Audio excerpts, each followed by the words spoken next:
Le contamos que en los últimos días y en las últimas horas, más colegios privados y universidades de nuestro país se están sumando a trasladar o a tomar la decisión de la enseñanza en línea de manera temporal como una forma de protección ante los aumentos de casos.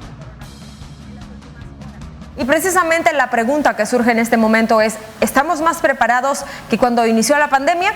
Eso nos responde el día de hoy nuestra invitada, que está a través de Skype, quien es doña Vanessa Castro, experta en pedagogía. Bienvenida, mi estimada. Gracias por el tiempo que nos brinda a esta hora. Gracias. Muy buenos días y espero que todo esté bien.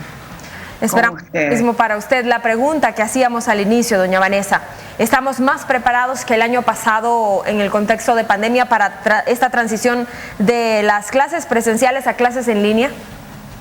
Bueno, esa transición se está dando esencialmente en colegios privados.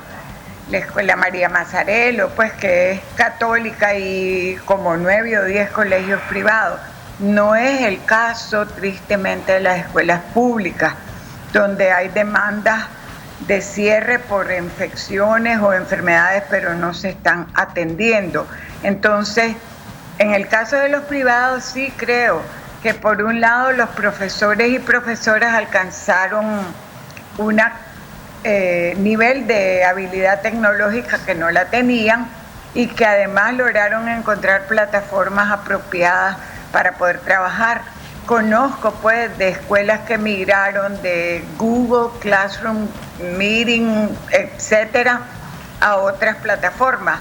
Una de las que está más en uso es Zoom.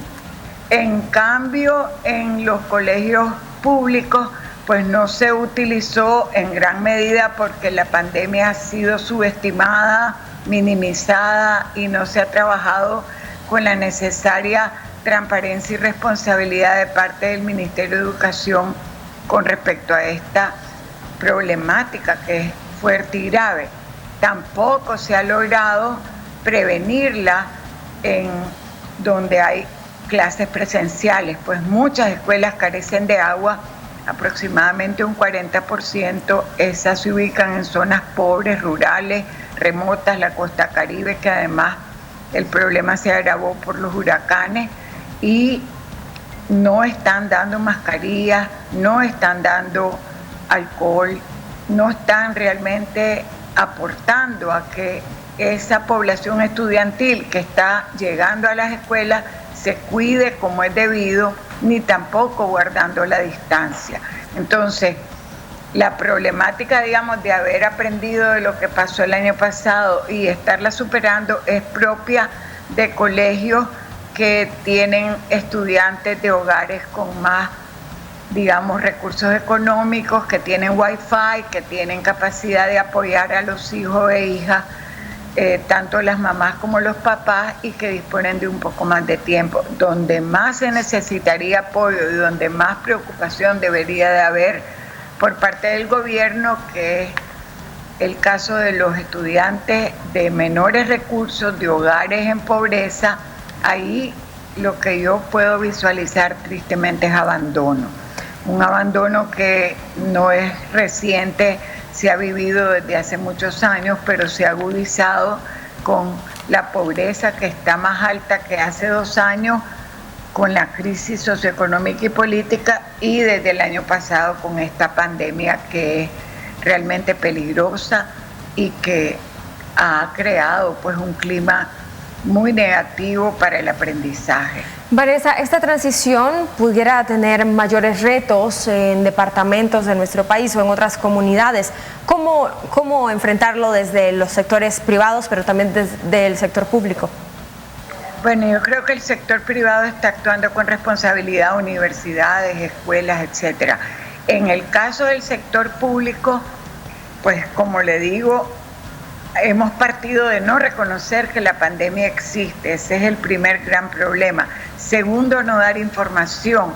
Tercero, no usar las pruebas de COVID como mecanismo de prevención para saber dónde están los focos de transmisión y aislar a las comunidades o personas que están teniendo ese problema. Cuarto, al no reconocer y no tener suficiente transparencia, pues el resultado es que en las escuelas no están tomando las medidas necesarias. Hay contagios, se está divulgando.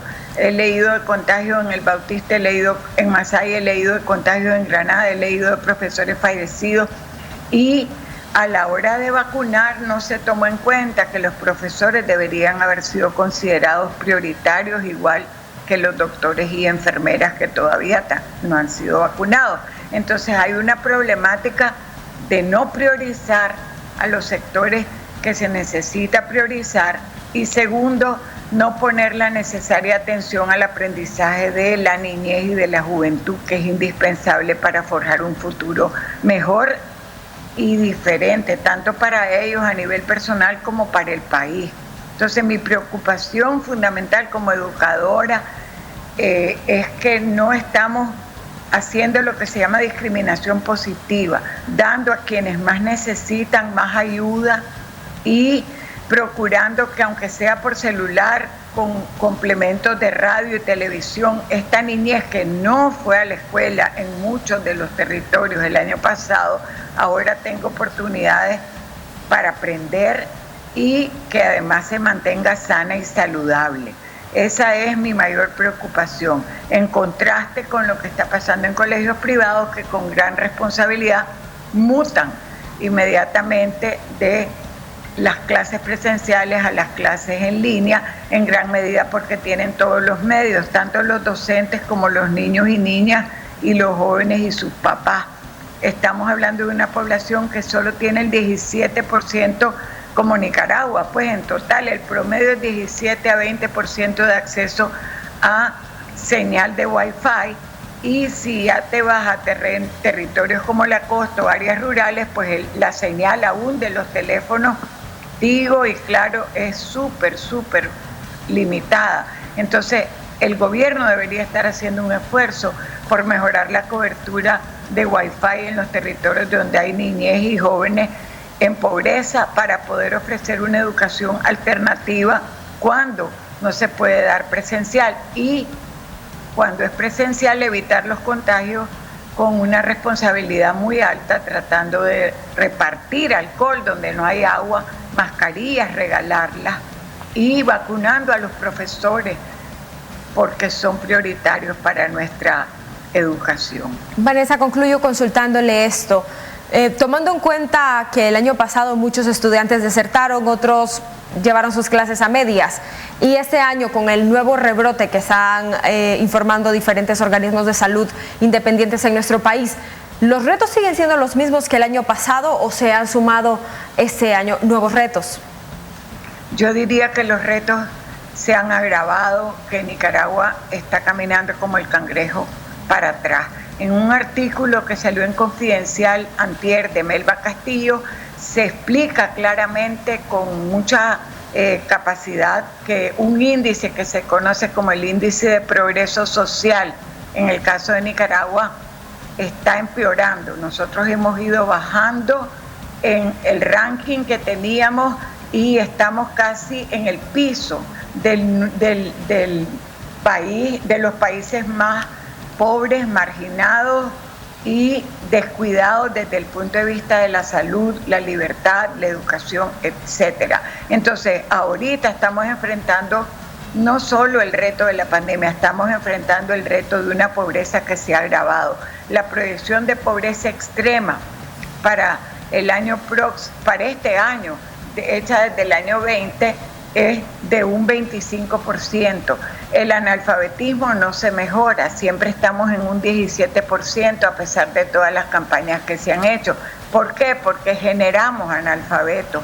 Al no tener acceso a una educación de calidad, hay deserción, y los niños y niñas se van de la escuela aproximadamente en tercer grado cuando no logran aprender a leer y escribir.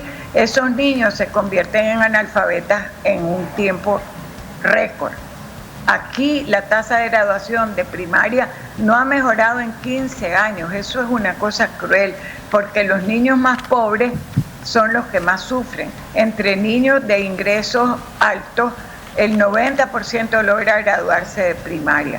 Ese porcentaje es solo del 20% entre la niñez más pobre. el promedio del país no ha pasado el 60%, o sea, de cada 100 niños que ingresan a primero, solo se gradúan 60% de sexto, o sea, solo llegan a alcanzar 60% del nivel de primaria. Por consiguiente, a secundaria entran muy pocos estudiantes y la calidad de la oferta de primaria y secundaria es baja. Nicaragua tiene una crisis educativa ante la cual la política que se ha usado es la del avestruz: no informar, no dar prioridad a quienes más necesitan y ni siquiera cuidar la vida, que es algo básico entre los derechos humanos. La educación es un derecho humano, pero la vida es un derecho humano macro, porque si estamos muertos de nada no podemos aprovechar las ofertas de educación. Vanessa, muchísimas gracias. Aún hay mucho más que hablar sobre este tema. Esperamos conversar con usted en próximas ediciones. Ha sido un placer.